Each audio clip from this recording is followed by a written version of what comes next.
Nuevamente estamos con ustedes para presentar a Pedro Montoya con el tema la gobernanza y su necesidad de cara al combate de la delincuencia organizada transnacional.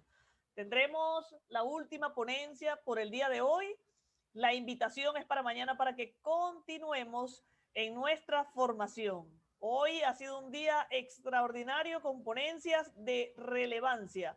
Con ustedes, el señor Pedro Montoya y su ponencia para finalizar el día de hoy.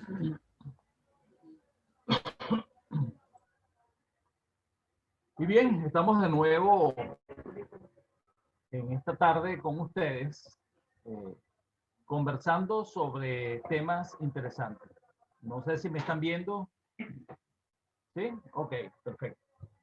Conversando sobre temas interesantes y tal como nos ha informado Uri, el tema que voy a tratar con ustedes en este momento es el de la gobernanza y su necesidad de cara al combate de la delincuencia organizada transnacional. Ahora bien, comencemos por definir qué es la gobernanza. ¿Qué es la gobernanza? Vamos a tratar de decirlo en palabras bien sencillas de qué es la gobernanza. La gobernanza es la situación que se presenta en un país o en un estado cuando existen las condiciones adecuadas para que los ciudadanos que viven en ese estado y el estado mismo puedan vivir en paz, en prosperidad, con sosiego, que tengan posibilidades de desarrollarse con sus familias de manera adecuada, que puedan igualmente generar actividades de éxito para su familia y para sí mismos. Es decir, que puedan realmente tener lo que se podría considerar una vida equilibrada, una vida feliz, una vida de satisfacción.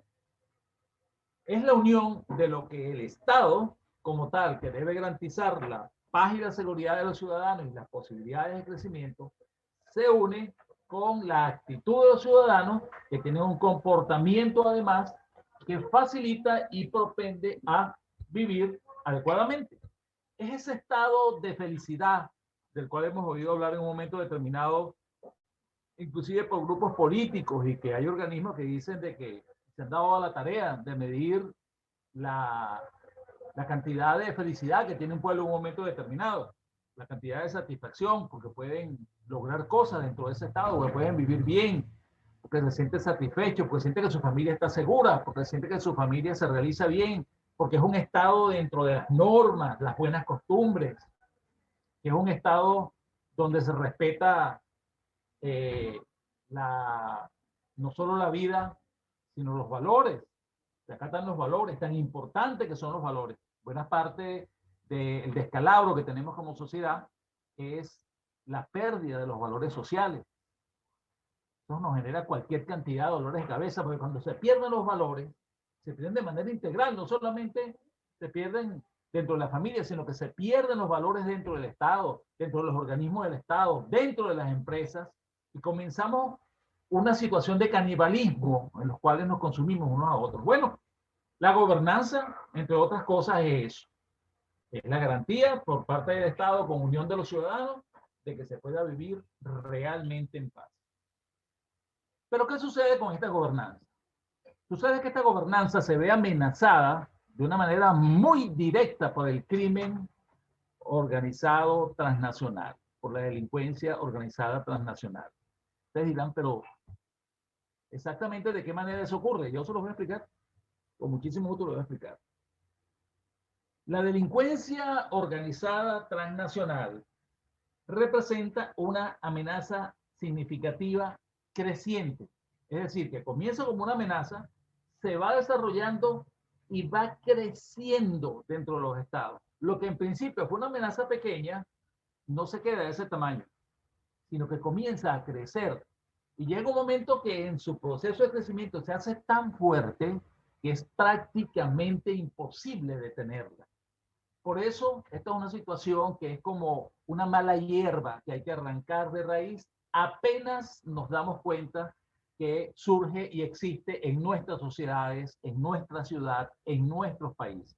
No nos queda otra alternativa. No hacerlo de esta manera conlleva el inmenso riesgo de perder las posibilidades de vivir en paz en lo que hasta el momento ha sido tu casa, tu ciudad, tu nación.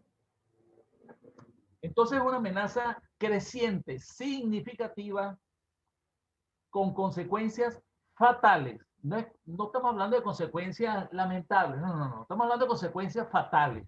Estamos hablando de fatalidad, estamos hablando de muerte de formas de vida, de muerte de personas, de personas allegadas, de la familia, de personas queridas, ¿ok? Consecuencias fatales, además, al orden mundial. Porque la ausencia de gobernanza no solamente afecta a ese lugar donde tú estás viviendo, sino que afecta completamente el orbe en el cual tú estás. Es decir, la comunidad internacional. Se afecta cuando se pierde la gobernanza en un país, así como cuando se pierde la gobernanza en una determinada zona de un país, en una ciudad de un país, eso termina intoxicando y generando gravísimos problemas para el país entero. Porque ese problema no se circunscribe solo a ese sitio, sino que es algo que las acciones que se generan a consecuencia de la pérdida de gobernanza afectan un todo. Es como aquello de la manzana podrida que termina dañando a las demás manzanas. Es una situación más o menos parecida a esto. ¿Ok? Entonces afecta además las instituciones democráticas, la gobernanza. Cuando se pierde la gobernanza, las instituciones democráticas, que son las que nos garantizan que los ciudadanos puedan tener la posibilidad de libremente elegir y seleccionar, de vivir un estado de equilibrio y de respeto a nivel de ideas políticas, donde todos tienen derechos, también se quebrantan con la presencia del crimen organizado. Y afectan la estabilidad económica, no solamente de la región en la cual logra este germen, logra este virus entrar, sino que este virus termina afectando toda la economía mundial. No solo las redes delictivas se están expandiendo, sino que también están diversificando sus actividades. O sea, no se trata solamente que las redes del delito transnacional se, se, se, se van expandiendo, sino que se van expandiendo y se van ramificando a distintas otras actividades, ¿no? Se van diversificando en actividades. Puede ser que esa actividad delictiva transnacional comience con dos o tres cosas distintas que hacen. Bueno, señores, yo puedo garantizar que eso va a crecer. Porque en la medida en la que estos delincuentes transnacionales van descubriendo una cantidad de actividades que pueden desarrollar en cada uno de esos países, en cada una de sus comunidades, ellos van a buscar la forma de entrar en esas actividades. Y cuando acuerdan lo que eran tres actividades ilícitas que se venían desarrollando y que más o menos los medios de comunicación sabían lo que estaba pasando, se convierten en 30, 40, 50 actividades de distinto tipo y otras ocultas de las cuales las personas muchas veces ni siquiera se terminan de enterar, generando todo el caos que a nivel de seguridad eso se genera, con una policía totalmente, cuerpos de policía totalmente colapsados, cuerpos judiciales totalmente colapsados por la presencia de estas actividades criminales expertas que se generan a consecuencia de la presencia de crimen organizado transnacional. Y también, por supuesto, afecta la estabilidad económica de las regiones y también del mundo. Porque es muy fácil poder competir entre comerciantes, entre actividades comerciales lícitas, bajo unas mismas condiciones, pero qué difícil es poder competir con instituciones, con empresas de delito transnacional que hacen la misma actividad que realiza una empresa lícita que cumple con todos los roles establecidos por las leyes y cumple con ellos.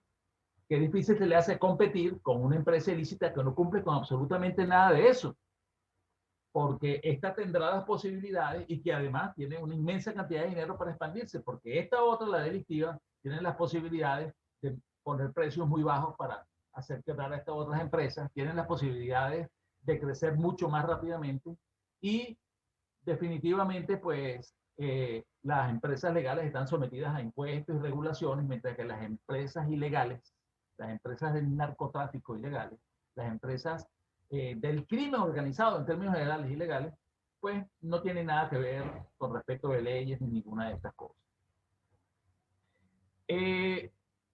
También quería hablarles de algo bien interesante, ¿no?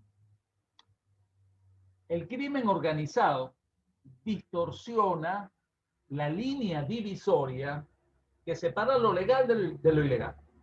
En una sociedad normal y bien compuesta, podemos percibir qué es legal y qué es ilegal. ¿Ok? Hay un conjunto de costumbres, un conjunto de normas que dejan muy claro, ante todo, y eso se explica en los colegios y todo lo demás, qué es legal y qué es ilegal, qué se debe y qué no se debe hacer. Pero cuando el crimen organizado llega a los países y llega a las comunidades, esta línea se distorsiona por completo. Y entonces comienzan a hacerse preguntas de que, bueno, pero esto no está en contra de la ley. Ok, tal vez no esté en contra de la ley, pero no es ético realizarlo.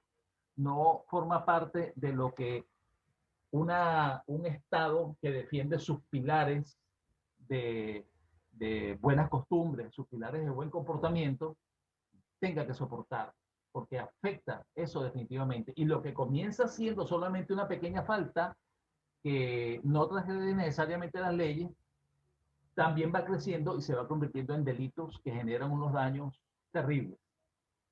Entonces distorsiona la línea divisoria que separa lo legal de lo ilegal, generando lealtades. El crimen organizado termina generando lealtades, si se deja actuar, por parte de los mismos miembros de la comunidad, de miembros de la comunidad que son respetables, que son personas de familia, personas de empresa, pues terminan generando ciertas lealtades con esta gente del crimen organizado. O sea, comienza como a ser aceptado aquello como un hecho normal, como un hecho que no podemos cambiar. Resultando, entre otras cosas, en la fusión, en la unión de distintas amenazas que hoy tienen efectos explosivos y desestabilizadores. Estas lealtades provocan cambios además en la opinión pública que afectan negativamente el funcionamiento del sistema democrático. ¿Cómo es eso? Cambios de la opinión pública. Cuando el crimen organizado se hace presente en una comunidad, intoxica de tal manera esa comunidad, intoxica de tal manera los cuerpos políticos, que terminan, para poder trabajar con libertad dentro de algunos lugares, terminan realizando acciones específicas para conquistar personas que ellos pueden catapultar económicamente, ayudándolos económicamente, financiándolos, pueden catapultar políticamente para que logren posiciones de poder. Y cuando esas personas logran posiciones de poder y que lo han logrado gracias a las ayudas de estos grupos ilegales, gracias a ese dinero sucio proveniente del delito, pues una vez que llegan, la persona es forzada a tener que permitir una cantidad de actos y de eventos ilícitos, porque bueno, porque fueron los que ayudaron a tal o cual político a llegar a tal o cual posición. ¿Ok? Pero quiero hablarles de algo que realmente es algo trascendente, que de lo que mucha gente prefiere no hablar, pero yo creo que es necesario que hablemos sobre ese tema. Y es la situación de los medios de comunicación social. Los medios de comunicación social como herramienta de desestabilización social y política al servicio del crimen organizado transnacional. Hace una buena cantidad de años, yo estudié, estando bastante joven, estudié comunicación social en una universidad. Y una de las razones por las que estudié comunicación social, porque yo entendía, y eso fue reforzado cuando estaba haciendo estudios de comunicación social, que el comunicador social es un investigador que además informa, pero que además de investigar y formar, tiene la hermosísima y delicada labor de ayudar a la formación, a la buena formación de los ciudadanos. Porque un medio de comunicación está constantemente manejando información para que los ciudadanos que ven estos medios se enteren de una cantidad de detalles y puedan diferenciar a través de los medios lo que está bien y lo que está mal. Ese es el deber ser. Yo de verdad que veo que hay una buena cantidad de medios de comunicación, me refiero a televisión, a prensa y a radio, que cumplen con estos parámetros. Bueno, y ahora recientemente, con la aparición de las redes sociales, también de las redes sociales. Pero sin embargo, hay medios de comunicación que no se dedican a eso, sino que por razones, yo me imagino que de tipo económico, entre otras cosas, se dedican a un proceso que yo he dado en llamar de ablandamiento social para aceptar como válidas y justificables las conductas inadecuadas y las conductas criminales. Esta situación es bastante delicada porque, entre otras cosas, cuando se les llama a que den el botón y cuidado con lo que están haciendo, te dicen, un momentico, estamos en un país en el cual se permite la libertad de expresión y además en la Carta de Derechos Humanos dice que yo tengo derecho a, a exponer lo que yo creo. Ajá, pero resulta ser de que es una mala interpretación de la norma porque tú puedes exponer lo que tú creas siempre y cuando tú no estés generando un daño con lo que estás exponiendo y con lo que estás defendiendo. Y los medios de comunicación tienen extraordinarios y muy buenos abogados también que los defienden y los amparan para no ser sancionados, porque además hay un miedo hacia los medios de comunicación en cuanto a que el poder de los medios de comunicación es tan grande que nadie quiere enfrentarse a ellos. Nadie quiere entrar en polémica con un medio de comunicación, porque la respuesta de ese medio de comunicación pudiera ser un ataque frontal contra aquel que dijo alguna cuestión en contra de los medios de comunicación. Un ataque frontal para descalificarlo, empezar a investigar a esa persona y sacarle cuantas cosas o inventarle lo que sea para destruirlo. Por eso mucha gente se abstiene de hacer este tipo de cosas.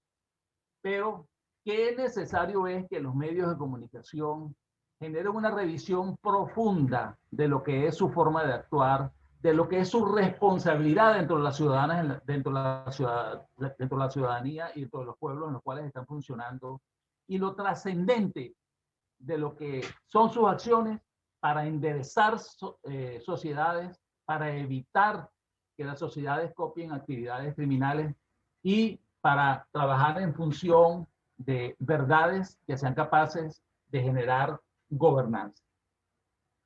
Hay algo que se llama apología del delito. ¿Qué es apología del delito? Apología del delito es el elogio público que de un acto que ha sido declarado criminal, lo cual inspira ese elogio público de ese acto que se hace un acto criminal, inspira a las personas a que realicen conductas delictivas. Desafortunadamente, hay medios de comunicación que cuando se encuentran con situaciones que les parecen que son situaciones eh,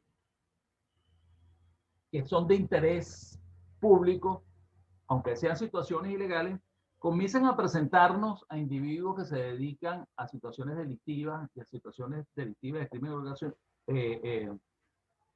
del crimen internacional, nos lo comienzan a presentar casi que fueran como héroes, como que si fueran personas dignas de ser imitadas. Nos presentan como personas exitosas económicamente, que tienen no una, sino 5, 6, 8, 10 o todas las mujeres que quisieran. Los capos de la mafia y todo eso, que tienen cantidades de dinero tan grandes para gastar como les dé la gana, que viven como reyes, tienen los mejores carros, las mejores prendas, y aparentemente son inalcanzables por la ley. Nadie se mete con ellos, no tienen la fuerza de las armas, la fuerza de todo eso. Y en base a eso se han hecho inclusive una cantidad de series de televisión, se han hecho series de televisión, se han hecho programas, se hacen una cantidad de menciones en relación a este tipo de cosas y la gente va y las ve, y muchos piensan que realmente ese es un ejemplo bueno de imitar, es un ejemplo, oye, no, eso está chévere, ¿no? Porque realmente imagínate tú, ser exitoso en la vida después de haber estudiado 15, 18 años, desde primaria hasta la universidad, después de comenzar a trabajar lentamente para empezar a edificar una suma de dinero para vivir decentemente, eso toma 20 o más años de edad. Oye, cuando en esta otra actividad, en cosa de 2 años, año y medio, 3 años a lo máximo, si soy suficientemente efectivo, resuelvo todos mis problemas económicos. ¿Qué va a preferir alguien que no tenga suficiente base sólida a nivel moral y ética? Que no tenga una formación familiar adecuada, muy fuerte, o que inclusive tenga su familia en un estado de gran necesidad y la misma familia le diga, oye, pero resuélveme el problema porque no tenemos para comer, no tenemos para vestir, no tenemos para una cantidad de cosas. Pues esa persona va a ver las posibilidades y además le están dando el estereotipo a través de algunos medios de comunicación de que estos tipos son una especie de héroes, pues va a buscar imitar eso. Eso es la apología del delito. Aquí tengo un punto que dice la interpretación torcida de la libertad de pensamiento y de expresión, tal como está expresada en la Declaración Universal de los Derechos Humanos, ha sido argumentada para justificar. Es decir, no, esto está en los derechos humanos, como hace un momento, yo tengo todos mis derechos, soy una empresa libre, pago mis impuestos y yo tengo derecho a decir este tipo de cosas, porque además la gente, esto tiene alto rating y cada vez que saca un programa en relación a esto, saca una novela en relación a esto, cada vez que pasa una película sobre estos temas, hay muchísima gente que la ve. Y estoy, en el momento que estoy haciendo eso como medio de comunicación, estoy haciendo apología del delito. La responsabilidad de los medios de comunicación, entonces, es bien grande en el proceso de formación o en el proceso de deformación de los individuos en las sociedades. Pero hay además algo muy delicado, muy delicado. El crimen organizado se ha dado cuenta que debe tener ciertos pilares de soporte en los estados para poder existir y poder funcionar. Y resulta ser que sin importarles esto de la gobernanza, ellos quieren quebrar la gobernanza de las ciudades y de los estados. Ellos quieren cambiar todo eso para poder operar libremente y no ser juzgados y no ser buscados por la policía, que la situación sea blanda y de entendimiento con los políticos y con todo. Ellos están buscando hacer eso controlando varias instituciones, entre otras, algunos de estos grupos delictivos se dan a la tarea de intentar controlar económicamente y controlan económicamente, y algunos de ellos son hasta dueños de medios de comunicación, son dueños de medios de comunicación social que les garanticen a ellos noticias, narraciones, etcétera, que los hagan ver como prácticamente héroes y que los funcionarios del Estado, los funcionarios de los cuerpos policiales, etcétera, los políticos honestos, los presupuestos de las naciones están hechos para generar problemas internamente y tú tienes el derecho absolutamente todo por el solo hecho de ser pobre, no tienes que pagarte a conseguir las cosas, el Estado te las tiene que dar, consigue el dinero para resolver tus cosas fácilmente y rápidamente y distorsionar el buen y sano funcionamiento de las sociedades en el mundo. Total que la infiltración del delito organizado transnacional en los países profundiza el debilitamiento de la gobernabilidad. Y esto, señores, más que una narrativa interesante de alguien que tiene un punto de vista sobre estas cosas, esto lamentablemente es un hecho que vemos de manera repetida en muchos países en el mundo, muchos países en el mundo. Por eso la delincuencia organizada transnacional es una amenaza mundial. Pero sus efectos, siendo una amenaza mundial, sus efectos se hacen sentir con mucha más fuerza a nivel local, en esa comunidad donde tú estás viviendo, en esa ciudad donde tú estás viviendo. ¿Ok? Cuando la delincuencia organizada echa raíces en la comunidad, desestabiliza a países y regiones enteras, socavando la sana asistencia para el desarrollo de esas regiones. Actualmente en América Latina hay una socavación de las democracias latinoamericanas y hay una socavación de la gobernanza a nivel de Latinoamérica generada por acciones del crimen organizado transnacional, disfrazadas de acciones de tipo político. Pero cuando uno entra a investigar un poco más dentro de eso, uno termina percatándose que no son exactamente acciones de tipo político. En algunos casos es la unión de acciones políticas con delincuencia. Y eso es un tema que voy a tocar al final, el día domingo, refiriéndome a estos puntos de manera muy, muy precisa. Las gigantescas cantidades de dinero que coloca en circulación el crimen organizado intoxican la sana economía legítima de los países y ello repercute directamente en la gobernanza al alimentar la corrupción y la compra de la voluntad ciudadana. Intoxican de tal manera a los estados que, por supuesto, afecta a la gobernanza, pero alimenta la corrupción para poder lograr las cosas que ellos desean dentro de las comunidades. Ellos, cuando encuentran algunos puntos de resistencia, acuden a esos puntos de resistencia y lo primero que buscan es tratar de comprarlos, tratar de, ¿cuál es el término? Comprarlos, de corromperlos, de generar corrupción, para no tener entonces piedras de tranca en las cosas, en los pasos que están dando, en los pasos de avance en las comunidades. Cuando eso no les resulta, pues terminan tomando decisiones muchísimo más drásticas, ¿no? Pero además interfieren en algo que es bien importante. Es bien importante porque es lo que garantiza además la existencia de los valores democráticos fundamentales en una comunidad. Y es una afectación de la voluntad ciudadana, entre otras cosas, de la voluntad ciudadana que toma la determinación de elegir quién quiere que los gobierne, tanto a nivel local, a nivel de los estados, a nivel de las regiones y a nivel de los estados. Porque ¿a quién va a preferir el crimen organizado financiar y ayudar para que llegue a una posición de poder? A una persona de principios, de ética, responsable de la ley, a una persona que le importan los derechos humanos, a una persona correcta o a un grupo político correcto que quiera hacer las cosas bien, o va a financiar y ayudar a aquel que difícilmente lograría una posición de ese tipo porque tal vez no tenga todas las condiciones naturales para poder acceder a una posición tan importante, pero que le garantiza a ellos subsistencia y le garantiza también la posibilidad de hacer cambios en las leyes para poder operar.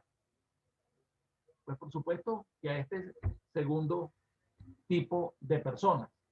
Entonces termina, por supuesto, cambiando la voluntad ciudadana, porque comienzan a presentar a estas personas, estos prototipos de dirigentes políticos como las personas ideales para gobernar en un país. Van convenciendo a las comunidades de un país de que no hay, dentro de los grupos políticos que existen en un momento determinado de una nación, que ninguno sirve, que todos están desgastados, que ninguno es una alternativa. Y en algún momento insurge de repente una persona de la nada que dice, esta que está aquí es la salvación, esta sí es buena. Resulta ser que es un perfecto desconocido y no sabemos qué hay detrás de esa persona. Pudiera ser que sea una persona que realmente tenga muy buenas intenciones, pero lo más probable si investigamos un poco a fondo es que nos encontremos con algunas historias que nos van a hacer darnos cuenta de qué hay en realidad detrás de este tipo de cosas. Por otra parte, los grupos delictivos organizados también trabajan conjuntamente con delincuentes locales para institucionalizar a todos los niveles la corrupción, la extorsión, la asociación ilícita y la violencia a nivel local. Las pandillas violentas convierten los cascos urbanos de las ciudades en zonas peligrosas y ponen en peligro la vida de los ciudadanos. Los que hemos tenido hijos adolescentes o los que tienen hijos adolescentes en este momento, realmente tienen un gran dolor de cabeza cada vez que esos muchachos salen a la calle, porque saben que en la calle hay no solo cualquier cantidad de tentaciones, sino que hay un peligro latente, que los cuerpos de seguridad no son capaces, no se dan abasto para garantizar la seguridad de sus hijos cuando están en la calle.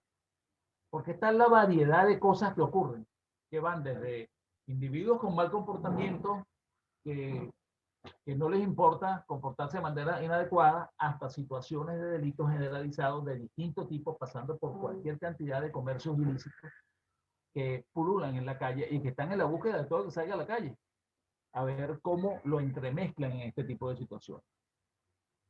Otra situación interesante es el hurto de automóviles. Fíjense en este detalle, el hurto de automóviles por encargo. El hurto de automóviles por encargo es una actividad altamente rentable que se comete trasladando posteriormente los vehículos al extranjero. Imaginémonos un país cualquiera, un país A. El país A vende vehículos nuevos de tal marca, pero en función del tipo de moneda que tiene ese país, ese vehículo A cuesta un monto, pero ese mismo vehículo en ese país A que cuesta ese monto, en el país pasando la frontera, que es el país B, cuesta casi el doble de lo que cuesta en el país A, porque el país B tiene una economía diferente, tal vez seguramente más sólida, etc. ¿Qué hace el crimen transnacional? El crimen transnacional roba vehículos en el país A, prácticamente nuevos, y por encargo, o sea, tiene gente que los encarga en el país B, los traslada al país B, y en el país B hay gente que por comprarlo más barato, compra estos vehículos mucho más baratos, pero se los están vendiendo mucho más caro de lo que cuesta en el país A. Entonces el crimen organizado obtiene una cantidad de ganancias y además le garantiza que él que le va a arreglar los papeles, que se los va a poner en orden, que va a tener todos sus documentos al día y bien hechos, porque hay bandas organizadas que se encargan también de eso. Total que esto de los vehículos, el hurto de automóvil, también es un dolor de cabeza para los países, afectando, entre otras cosas, el costo de las primas de las pólizas de seguro. Las pólizas de seguro de automóviles tienen un monto en la medida en la que la siniestralidad, como denominan los aseguradores, se mantiene dentro de ciertos márgenes, pero cuando se rebasan esos márgenes, porque la economía de un país es distinta a la economía de otro país, y es distinta porque puede ser una economía muy deprimida, que vive al lado de un país que tiene una economía más exitosa, y la economía más exitosa tiene un ingreso por ciudadano mayor que la de la economía que no es exitosa, donde el ciudadano tiene un ingreso menor. Entonces es verdad que las cosas le cuestan un poco más barato, pero como las cosas salen más barato, todas las cosas más baratas comienzan a irse ¿a dónde? Al país de al lado, y son llevadas por los caminos verdes o a través de la delincuencia para ser comerciadas allá. Pero en el caso de los automóviles, las personas que tienen automóviles en los países con estas situaciones particulares del país A, pagan una póliza de seguro anual y vienen pagando esa póliza más o menos ese monto anualmente hasta que se disparan los robos de automóviles. Y por supuesto que hacen las compañías de seguro, suben los costos de las primas de seguro. Entonces una familia que tiene un presupuesto que le permite pagar una póliza de seguro de su automóvil, ya no la puede pagar. Y no la puede pagar y el vehículo comienza a deteriorarse porque no está asegurado. Y cuando acuerda el parque automotor del país, se daña y no es posible otra cosa sino reemplazarlo cuando la situación del país cambia. Fíjense todos los daños que genera a la gobernanza, afectando las situaciones de bien vivir dentro de un país. Fíjense cómo está afectando esto también la gobernanza, ¿no? Con el tráfico de medicamentos y productos alimenticios falsificados, se priva a los países que tienen estos productos, pero legales, se priva no solamente de los ingresos fiscales, sino que además se les genera un daño terrible a las empresas que producen esos mismos medicamentos y esos mismos productos legalmente en los países. Porque esas empresas que los producen legalmente en los países pasan por todo un proceso en el cual, bueno, respetan sueldos y salarios, pagan los impuestos, pagan sus servicios de electricidad, de todas las cosas necesitan para poder producir, y ponen el producto en el mercado, un precio razonable en función de lo que le costó producirlo, etc. Entonces resulta ser de que estas empresas transnacionales del delito saben que se consume determinada cantidad de producto alimenticio o producto medicinal en un país, y ¿qué hace? Comienza a traerlo del exterior para llevarlo ilícitamente a ese país para venderlo a un precio mucho más bajo, con lo cual esta empresa no resiste esa situación y termina quebrando. O lo que es peor, los dueños de esa empresa ya no continúan trabajando en eso y el dueño de la empresa termina diciendo, bueno, si me da más dinero traer eso ilegalmente de afuera, porque tampoco veo que sancionan a esta gente que lo está trayendo, en vez de estar produciendo el producto aquí, en vez de estar produciendo las medicinas o el alimento, pues me voy a dedicar también a comprar donde mismo compran estos que son ilegales para traer acá y gano más dinero de que estoy ganando actualmente y sin mayores dolores de cabeza. Es decir, trastocan, obligan a los individuos, obligan a los empresarios a actuar quebrantando la ética y los valores, entre otras cosas, que son tan importantes para garantizar la gobernanza en un país. La delincuencia organizada transnacional hace que aumente el gasto público por concepto de seguridad, porque al aumentar y diversificarse y perfeccionarse la delincuencia, pues, oye, hay que entrenar muchísimo más y hay que contratar a muchas más personas que se dediquen al trabajo policial. Y como atacan además a los cuerpos policiales, y como no solamente que atacan a los funcionarios de los cuerpos policiales, sino que hacen todo lo posible por corromper a los funcionarios de los cuerpos policiales, constantemente hay que estarlos cambiando, hay que estarlos llevando a juicio, hay que estar revisando, porque es muy fácil que los cuerpos policiales en un momento determinado tengan una cantidad de funcionarios corruptos que lo que hacen es que, bueno, cobran, están protegidos por el hecho de que son funcionarios policiales, pero el grueso del dinero lo que reciben lo reciben directamente del crimen organizado, siendo esa cantidad de muchas veces 30 o 40 veces o 50 veces superior a lo que reciben ellos como sueldo por el trabajo policial, pero no les pasa absolutamente nada porque la gran pregunta, ¿y quién investiga al investigador? Entonces aquí hay otra distorsión también dentro de una sociedad en un momento determinado que ocurre por este tipo de cosas. Total que la delincuencia organizada transnacional impulsa la delincuencia a nivel local, lo cual aumenta los costos en todo sentido.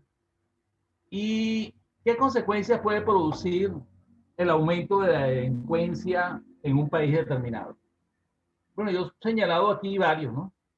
La muerte prematura, personas que tenían la posibilidad de vivir cierta cantidad de años a consecuencia de acciones delictivas o de vinculaciones con situaciones delictivas o el consumo de productos provenientes del delito hacen que esas personas tengan una muerte temprana. La desintegración familiar.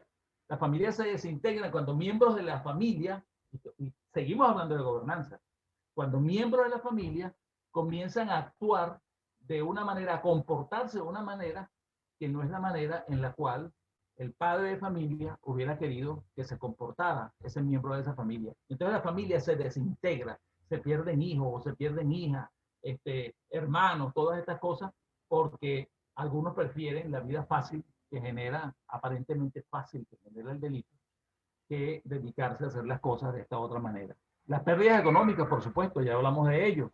La promiscuidad sexual. Otra consecuencia también es el desequilibrio mental.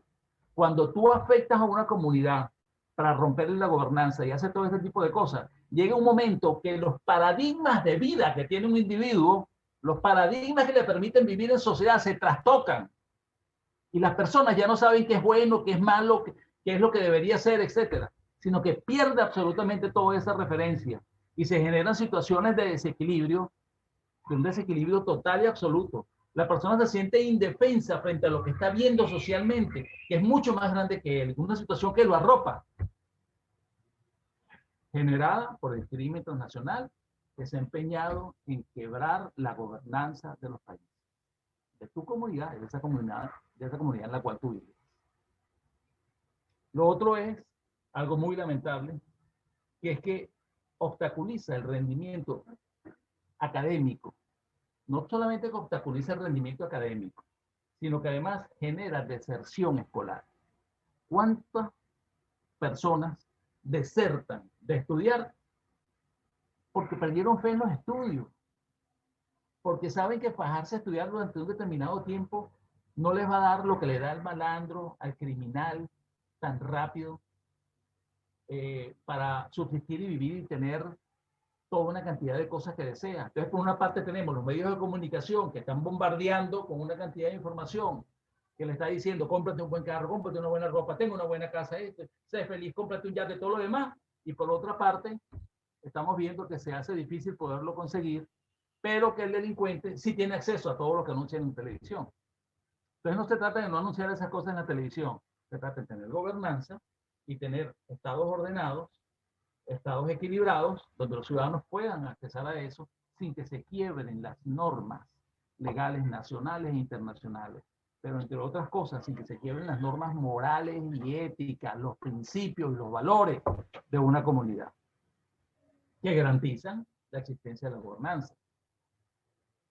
Y, por supuesto, aumentan las tasas de ansiedad, depresión, agresividad. Gente que jamás había sido agresiva, cuando está en una sociedad donde no hay gobernanza, comienza a comportarse agresivamente. Las tasas de agresividad y la falta de autocontrol, la tolerancia. Comenzamos a ser menos tolerantes cuando nos encontramos frente a ciertas situaciones, porque estamos como obstinados frente a lo que vemos. Entonces comenzamos a no tolerar, los márgenes de tolerancia los vamos perdiendo. Y eso es terrible. Eso es terrible, porque realmente no somos así. En muchos casos, la aspiración de los líderes de la delincuencia organizada transnacional es convertirse en miembros de la élite social y política. Bueno, en este sentido, ¿qué hacen? En este sentido, llegan a las comunidades y comienzan a relacionarse con las buenas familias de las comunidades, buscando la forma de entremezclarse con ellos, ¿no?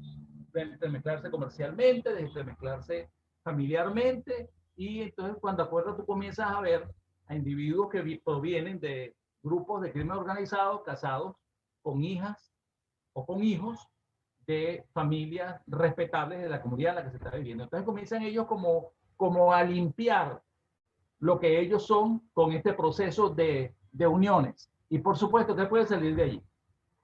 ¿Cómo son los hijos que se pueden formar de ahí? ¿Cómo son las relaciones económicas de aquel empresario que permitió que su hija se casara con un individuo que proviene de allí? ¿Qué va a pasar con sus inversiones? Cuando el esposo de la hija le diga, tengo tantos millones de dólares, vamos a invertir en esto y vamos a multiplicarlo para que la empresa sea muchísimo más próspera. Así se produce la asimilación social de los dirigentes criminales, entremezclándose con las esferas de poder. Con las esferas de poder no solo económico, sino con las esferas de poder político, con las esferas de poder judicial, con las esferas del poder comunicacional. O sea, esta gente no se para en detalles. Y cuando acuerda, estamos en una situación en la que perdimos el país.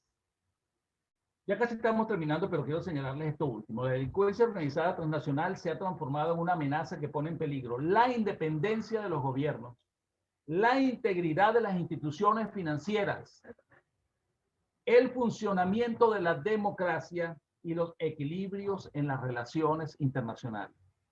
Yo les ruego que por favor no olviden ninguna de estas cosas. Tal vez la comunidad en la cual estén viviendo, cada uno de ustedes, dependa de que este tipo de cosas ustedes no las olviden. Nosotros hemos hecho realmente a través de CEFACASE un gran esfuerzo por llevar esta información a ustedes. No solamente la parte técnica y formal, sino esta otra parte que es reflexiva, que es como para revisar todo este tipo de cosas. Realmente me siento muy contento de haber compartido con ustedes en la tarde de hoy y estoy a la espera de alguna pregunta, alguna inquietud que tengan en este momento. Muchísimas gracias. Muchísimas gracias, Pedro Montoya, por tu excelente ponencia. Sí, tenemos algunas preguntas acá de nuestros participantes.